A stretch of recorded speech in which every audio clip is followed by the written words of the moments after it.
could be the future here in North Carolina, potentially. Some interesting impacts to watch. Colin, thank you.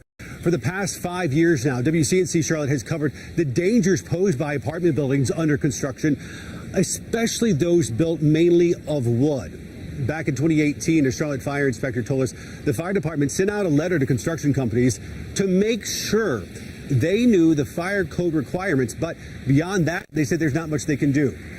With fire safety a big concern on constructions like the one here behind me, OSHA has guidelines on safety equipment.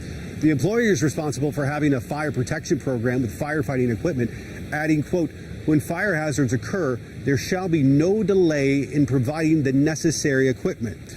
And while the search for those 2 missing construction workers continue at this hour, a WCNC Charlotte investigation found companies rarely pay the full amount of fines if they are found responsible.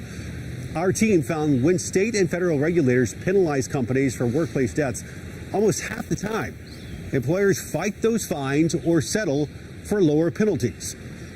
North Carolina says companies are not required to correct hazards until their appeal is resolved, and that process, that can take years, which is why the Department of Labor normally settles to make sure those mistakes are addressed.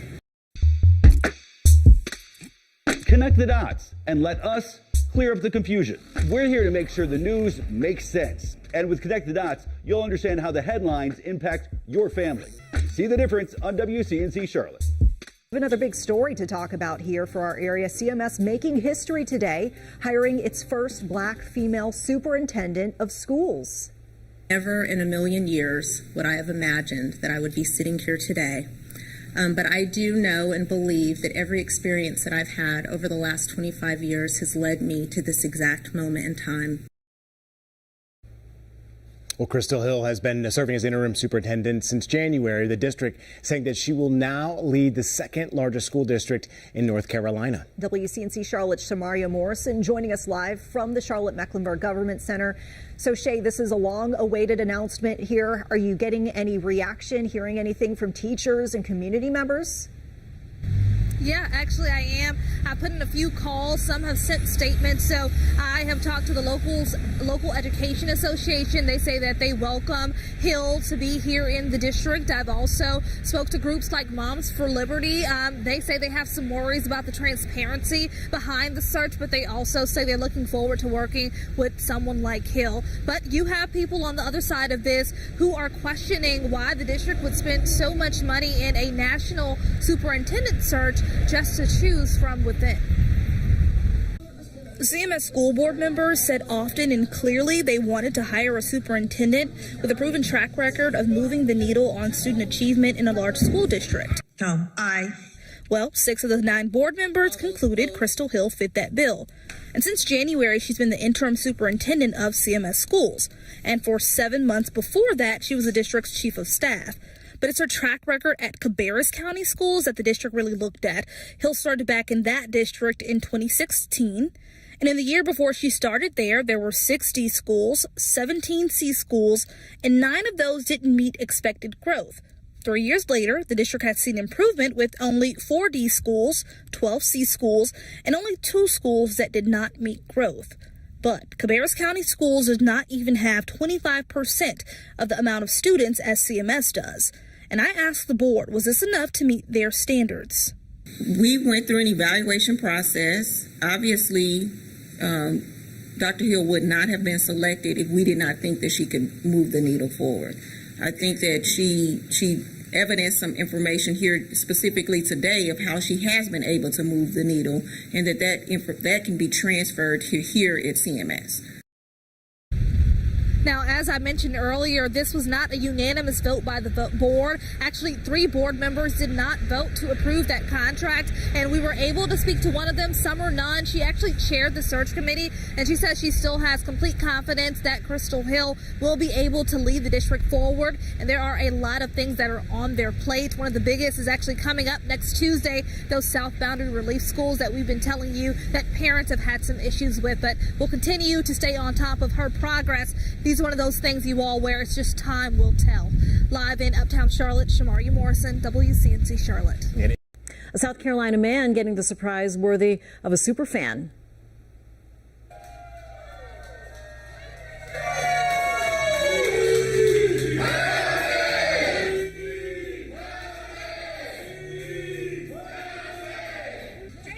Trey McBride just finished his last radiation treatment on Friday for throat cancer. And you can see he's part of the elite superfan group for the Carolina Panthers. And he says that they've given him great friends and somewhat of a second family. They showed up for him this afternoon at the Charlotte Beer Garden. The Panthers' mantra is keep pounding. As Sam Mills said when he was going through cancer, he said, you know, I'm a fighter, so I will keep pounding. So we all did that. When we rang the bell, when radiation was over. Good afternoon to you all. I'm Lieutenant Kevin Petrus with the Charlotte-Mecklenburg Police Department. We're here today to discuss an armed robbery incident that occurred in the Steel Creek Division over the weekend that was perpetrated by two young juveniles. Captain Jason Helton is the commander of the Steel Creek Division, and he's here to discuss the incident further. Captain.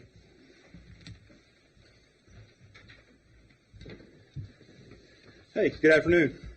My name is Jason Helton. I'm the captain of the Steel Creek Division. Just want to highlight one of the cases we had this weekend, and just setting it up and let you know this is something we deal with on a daily basis with our officers out there with juveniles. But this particular one took place Sunday morning around 8 a.m. in the Steel Creek Division in the 2100 block of Diamond Creek Circle. We had a female victim who was out walking in the parking lot in broad daylight, 8 o'clock in the morning, and two juveniles came up to her and asked her to use her phone. She did like the rest of us would do. She let them have their phone. Well, when she did that, they took off running with the phone. So she followed after them to get her phone back, and when she did, a 12-year-old juvenile pointed a gun in her face and tried to pistol whip her. At that point, she quit giving chase, and then they proceeded to a nearby apartment complex. Right. Our officers responded to that area. They knew, based on some witness descriptions, what was going on. They knew who the suspect apartment was. Our officers got a perimeter there. They contacted the mother based on the past history of that family, and once they contacted the mother, she was very cooperative. We were able to get the juveniles to come out. Ultimately, there was a 12-year-old and a 6-year-old. Yes, you heard me right, a 6-year-old with a 12-year-old brother involved in this crime where they had the firearm. The 6-year-old ended up giving us some information, and we were able to get that gun, which is pictured here on the screen. It's actually a BB gun. But if you look at it really, really closely, does that look like a BB gun to anybody? All right, let me paint a picture for you. What would happen if that female would have been armed? All right, we could have been dealing with something really, really tragic here. We could have been dealing with a 12-year-old who maybe lost their life, or even a 6-year-old. So think about that.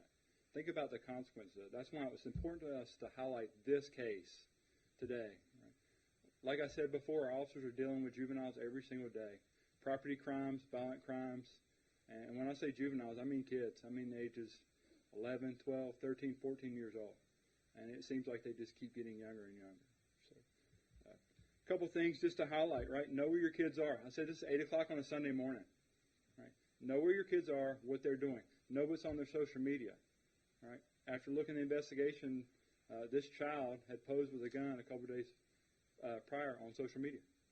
Right? So know what's on your kids' social media, what they're doing on the phone. Right? Check in with your kids, talk to them, see who they're hanging out with. Those are really, really important things, right, to make sure they're on the right path.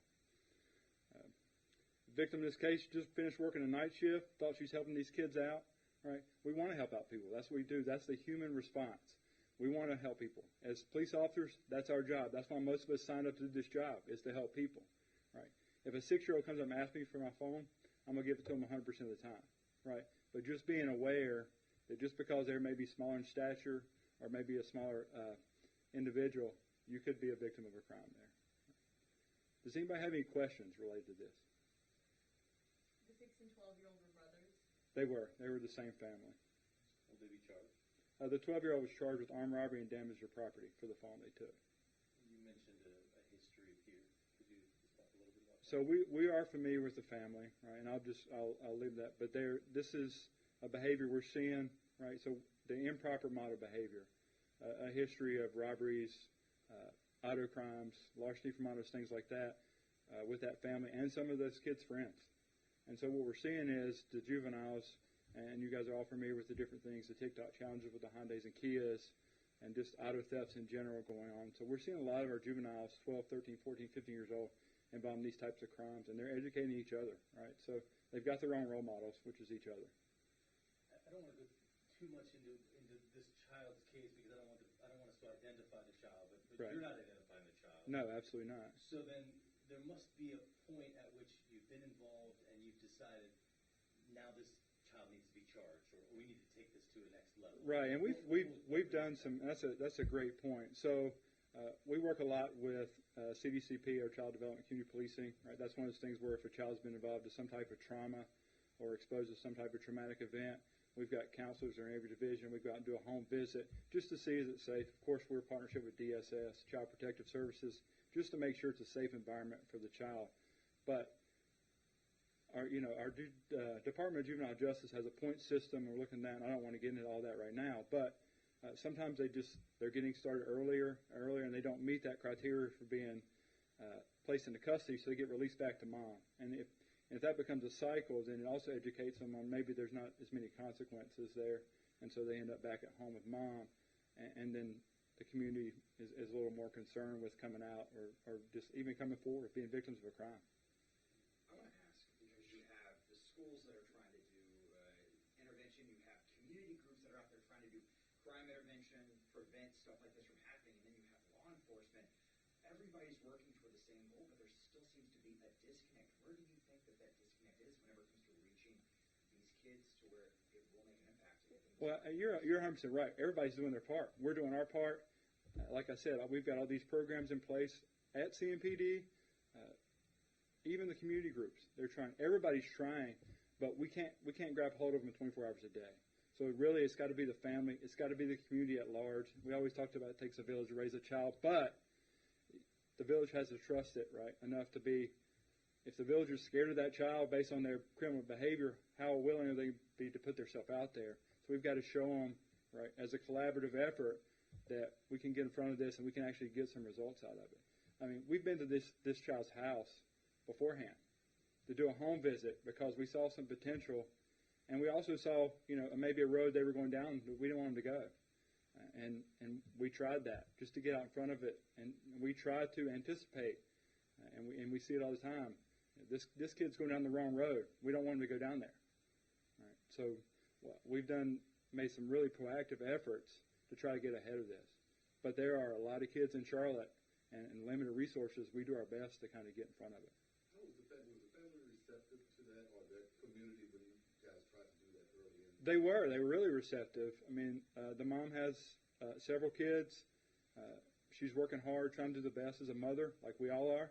I'm a dad. I've got a 15-year-old and 9-year-old boys, right? I got a wife, right? And we're trying to raise these kids the right way. And I find most of the time the parents are trying to do that. But if you're working hard, working a job, and your kids are at home, maybe you're a single parent, maybe you don't have those resources in place or somebody to help you out, those kids end up being by themselves for a couple hours a day, and then they get bored, and then they start looking around, look on the internet, things like that, and get educated on how to do that. If there's nobody there to supervise them, or the neighbor's not watching out for them, or their grandmother's not watching out for them, what are they going to do, right? So it's one of those things where you really just try to stay engaged and do the best you can. And yeah, the mom is really cooperative with us. She has been every single time. You're talking about being proactive and programs. What is the most successful one right now, or what success are you seeing from those? I don't think there's any one program you could say this program is the most successful, because if you could, we would just do that program, realistically. If we had one program that was 100% effective or 99% effective, we would just put them all in that program, and we wouldn't even be standing here. So I think it's one of those things where you try to cast a broader net and offer programs to gauge that interest, to see what they're interested in. Some of it's sports programs. We've got our PAL program, right, where we try to involve, and we have CMPD leaders like myself. I mean, I'm a basketball coach.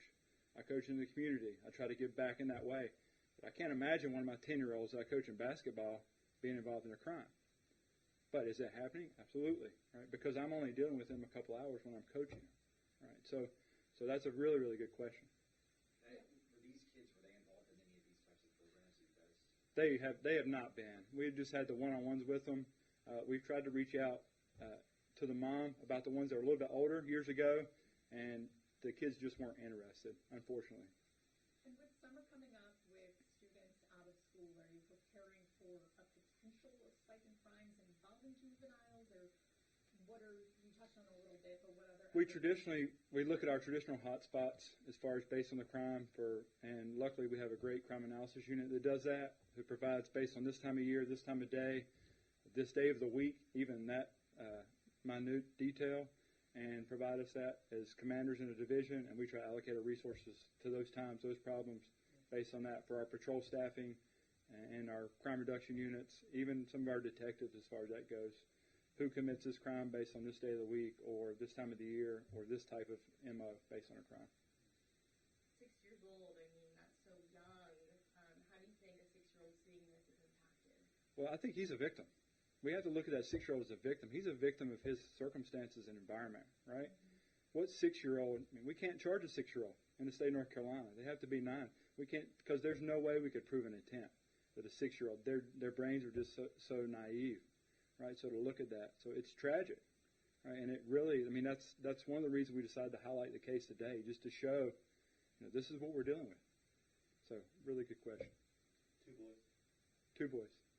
Crime keep having crazy crime happening, things like this now as 6-year-olds. I mean, we don't want to throw our hands up, but what do we do? What's next? I think we keep going. I mean, we keep fighting the good fight. We keep doing the best we do. Officers get out there every day, and they patrol, and they're getting guns off the street, and they're proactively going after people who are committing crimes, and we're doing our job at CMPD. We're putting people there. We have to present cases to court counselors. They don't always meet the points, and that's not DJJ's fault necessarily, right? But we keep fighting the good fight and doing the work. That's what we do. I want to ask, what is your message to the public? I mean, this is discouraging to hear. Young kids that were able to trick someone into using their phone, taking advantage of someone's goodwill. Now, if people see that, they may think, oh my gosh, I'm not ever going to try and help, especially a young kid like that walks up to me. What is your message to get past that discouragement that people may have? That's a really great question. I'm glad you asked it because we can do this really simply, right? Just think about that. If a kid comes up and asks you to use your phone, it's real simple. Do we have to give them the phone? No. Can we ask them, hey, what's your mom's name? Do you know her number? Hey, who can I say is calling? What do you need? Where does she live? Right? So you can have your phone help that kid out and really, like we say, provide them excellent customer service to this child here without really making yourself a victim of a crime. Right? How is a 12-year-old getting this gun?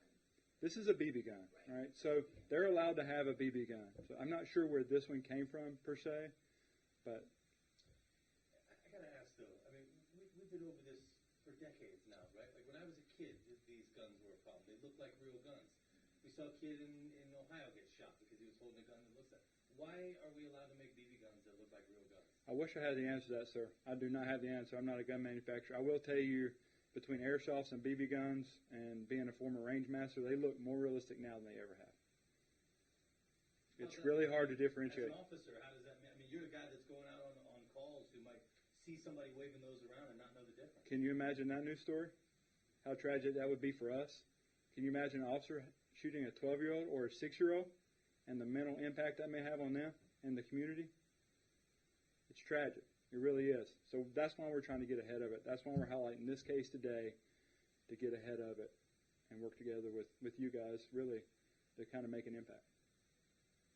Has the training evolved? I mean, with these guns developing the way they have, these BB guns, how do you train to spot the difference between that and real gun? Is there really a good way to do it from a... It's really tough, and being involved in training since 2010, I can tell you the training has evolved more on that weapon identification, making sure it's a gun, not a cell phone. Right? We had issues with that 10 years ago, right? Now the guns are getting so defined and so detailed, looking to see, does it have a safety tip on the end? Unfortunately, there are people who design real guns that have safety tips on the end that look like fake guns. So we're dealing with that. So it really puts law enforcement in a tough position. So we're teaching them move to cover, try to make the best assessment possible, and really, if there's any doubt, we don't take that shot, right? We want to teach them if there's any doubt, there's no doubt. You don't take that shot and take that extra time. All right, take that too. Thank you. So just to wrap up today, thank you to Captain Helton for joining us and for answering your questions. CMPD is proud of the work that we do with at-risk youth and with all youth here in our community. And we're proud of our Community Services Division, who provide tens of programs to divert young children away from crime, away from violence, to provide mentorship, to provide positive role models, to teach life lessons, to provide encouragement and support, and to come alongside parents in doing those. But CMPD is not the only resource in Charlotte. It can't be, it shouldn't be. We have faith-based community, large faith-based community, churches. We have neighborhood support groups. We have schools, the entire Charlotte-Mecklenburg school system and surrounding. We have nonprofits, folks who volunteer their time to engage with at-risk youth, to teach them and provide for them good, positive role models. So we call upon all of the stakeholders in our community. We call upon all of the members in our community, whether you're a parent or not, to provide a positive role model and to provide a positive example for all of the youth in our neighborhoods. And parents, we encourage you to not wait until it's too late. We encourage you to reach out to any one or multiple of those resources, and we encourage you to do it early. We encourage you to do it now. So yes, as summer quickly approaches, as school is about to let out, we want you to be thinking about these things. We have programs. We encourage you to reach out to us if you have questions about those, to our community services divisions, so that we can get kids in these programs and so that they don't sit idly by all summer up to no good. Thank you for your time. We appreciate it.